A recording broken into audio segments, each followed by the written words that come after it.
ভারতীয় সীমান্তরক্ষী বাহিনী বিএসএফ আবারও 293 জনকে বাংলাদেশে ফেরত পাঠিয়েছে। শনিবার রাত থেকে রোববার সকাল পর্যন্ত সিলেটের বিয়ানীবাজার, মৌলভীবাজারের বড়লেখা এবং মেহেরপুরের মুজিবনগর সীমান্তের ঘন জঙ্গল এবং বিল পথ ব্যবহার করে তাদের ফেরত পাঠানো হয়েছে। তাদের প্রাথমিকভাবে বিজিবি হেফাজতে রেখে পরিচয় শনাক্ত করার কাজ চলছে। আমাদের সহকর্মীদের পাঠানো তথ্য এবং ছবিতে বিস্তারিত। মৌলভীবাজারের বড়লেখা উপজেলার নিউ পাল্লাতল সীমান্ত দিয়ে রবিবার ভোরে 121 জনকে বাংলাদেশে পুশ ইন করেছে ভারতীয় সীমান্তরক্ষী বাহিনী বিএসএফ। বড়লেখা থানার ভারপ্রাপ্ত কর্মকর্তা আবুল কাশেম সরকার জানান, তাদেরকে বিজিবি আটক করে প্রথমে তাদের বিওপিতে নিয়ে যায়, পরে তাদের বড়লেখা থানায় হস্তান্তর করে। প্রাথমিক জিজ্ঞাসার পর তাদের বাংলাদেশি হিসেবে চিহ্নিত করা হয়েছে।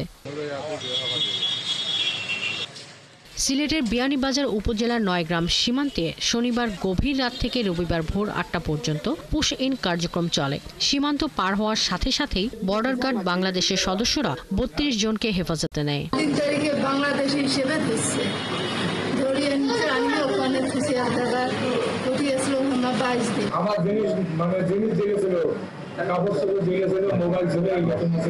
মেহেরপুরের মুজিবনগর সীমান্তের কাঁটাতারের গেট খুলে 19 জনকে বাংলাদেশে ঠেলে পাঠিয়ে দিয়েছে ভারতীয় সীমান্তরক্ষী বাহিনী বিএসএফ। এদের 5 জন পুরুষ, 5 জন নারী ও 9 জন শিশুকে পুলিশ হেফাজতে নেওয়া হয়েছে। মুজিবনগর থানার ভারপ্রাপ্ত কর্মকর্তা মিজানুর রহমান জানান, তারা নীলফামারী ও কুড়িগ্রাম সহ উত্তরবঙ্গের বিভিন্ন জেলার বাসিন্দা।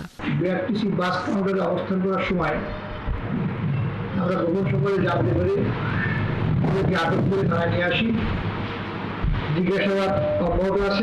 এদিকে আটককৃতরা জানান, বিভিন্ন সময়ে অবৈধভাবে তারা ভারতে গেলে পুলিশ তাদের আটক করেছিল।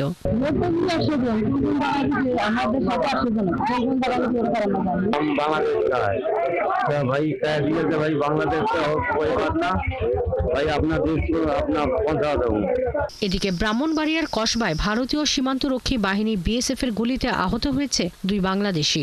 শনিবার মধ্যরাতে খালদা সীমান্তের শ্যামনগর এলাকায় ভারতের অংশে তারা গুলিবিদ্ধ হন। আহতরা হলেন শ্যামপুর এলাকার বাসিন্দা রবিউল ইসলাম ও আজাদ হোসেন। শাকিলা শম্পা, 71।